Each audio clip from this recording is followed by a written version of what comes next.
नमस्कार ओडिशावासी। आज मु नाउन बा विशेष्य पदर विशेषत्व गुड़िक मु कहबी। आम गोटे वाक्य प्रकृत किए नाउन बा विशेष किपरि भाव में चिन्ह पारिबा वर्णना करिछि। आउ थरे भी मन पकई दउछि, ध्यान से शुणु। प्रत्येक छात्र छात्री माने को नोट करंतु। नेम ऑफ ए पर्सन, कौन सी व्यक्तिर ना, राम, श्याम, जदू, मधु, गीता, रीता, सरिता, ये जदि कौन सी व्यक्तिर नाम रही थाए ताले हमें जानिबा ताकू जे से गोटे गोटे नाउन बा विशेष्य। नेम ऑफ ए प्लेस, कौन स्थानर ना, भुवनेश्वर, कटक, पुरी, बालेश्वर, भद्रक, यही जदि कौन स्थानर ना रही थाए से वाक्यटे आम जानिबा सी भी गोटे गोटे नाउन बा विशेष्य। नेम ऑफ ए थिंग, कौन सी वस्तु जदि रही थाए ना रही थाए, पेन, फैन, टेबुल, चेयर, यही जदि वस्तु ना रही थाए आम जानिबा से वाक्यटे से गोटे नाउन बा विशेष्य।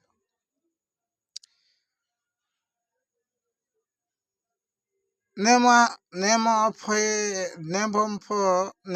एन एनिमल, कौन सी पशुर ना जदि रही था, कैट बा बिराड़ी, डग बा कुकुर, टाइगर बा बाघ, लायन सिंह, यही यदि पशु ना सब रही थाए ताले मा जानिबा से गुड़िक मध्य नाउन बा विशेष्य। Name of a job title, कौन सी जॉब बा चाकरी होल्डर वाला ना जदि रही थाए, लेक्चर, टीचर, मास्टर, कलेक्टर,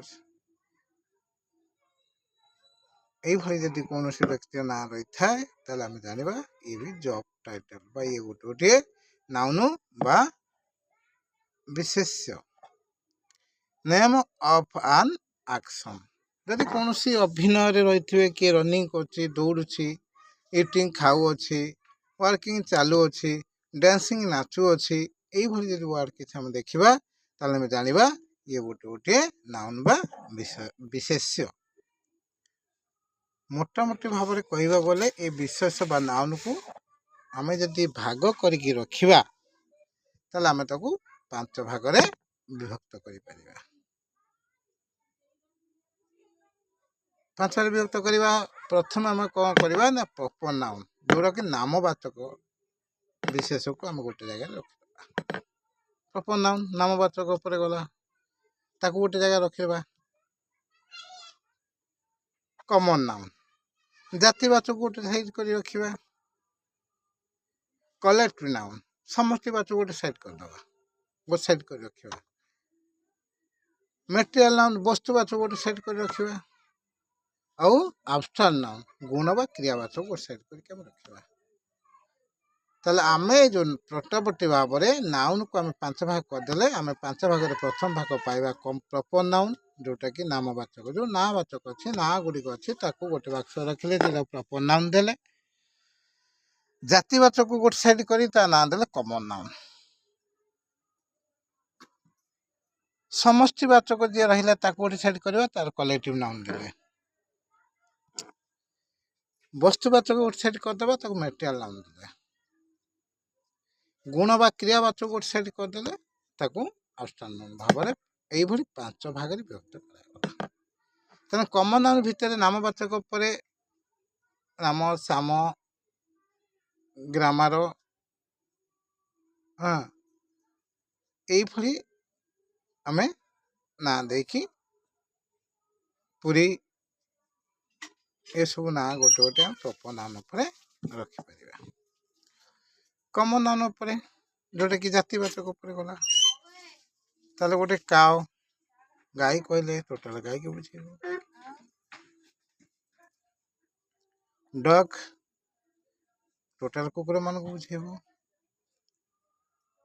ଏ ଜାତିବାଚକ ବିଶେଷ ଉପରେ ଗଲା। କଲେକ୍ଟିଭ ନାଉନ୍ କ୍ଲାସ୍ ବା ଶ୍ରେଣୀ, ଗୋଟେ କଲେକ୍ଟିଭ ବା ସମଷ୍ଟିବାଚକ।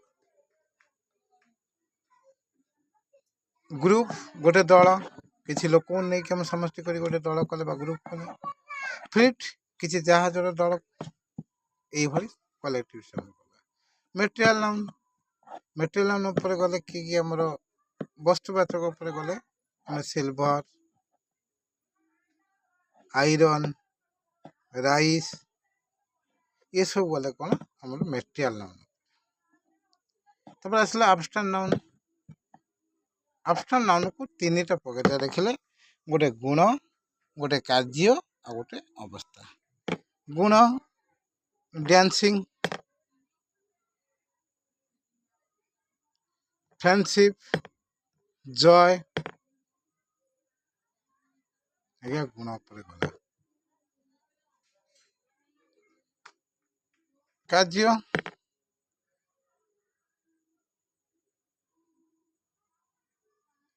କାର୍ଯ୍ୟ ଆଉ ଅବସ୍ଥା, ଯେଉଁଟାକି ଆମେ ଇଟିଂ, ଚାଇଲ୍ଡହୁଡ୍, ଓଲ୍ଡ ଏଜ୍ ଏଇସବୁ ବାକ୍ୟ ଗୁଡ଼ିକୁ ଆମେ ଆବଷ୍ଟ୍ରାକ୍ଟ ନାଉନ୍ରେ ଲେଖିପାରିବା।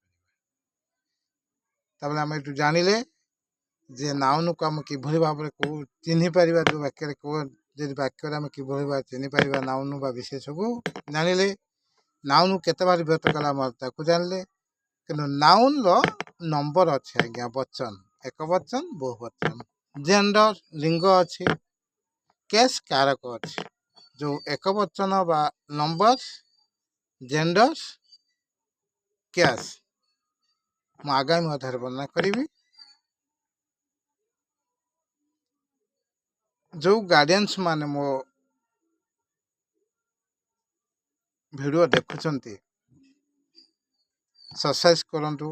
ଅଧିକା କିଛି ଜାଣିବା ପାଇଁ ସବସ୍କ୍ରାଇବ୍ କରନ୍ତୁ। କିଛି ବୁଝିବା ପାଇଁ କମେଣ୍ଟ କରନ୍ତୁ। ଭଲ ଲାଗିଲେ ଲାଇକ୍ କରନ୍ତୁ। ଆଉ ଯଦି ମୋ ବୁଝା ଆପଣଙ୍କୁ ଭଲ ଲାଗୁଛି, ଆପଣ ଯଦି ଆଗକୁ ଭଲ ଜ୍ଞାନ ଅର୍ଜନ କରିବା ପାଇଁ ଚାହାନ୍ତି, ନିଜେ ଜାଣିବା ସହିତ ଅନ୍ୟକୁ ଜଣାଇବା ପାଇଁ ସେୟାର କରନ୍ତୁ।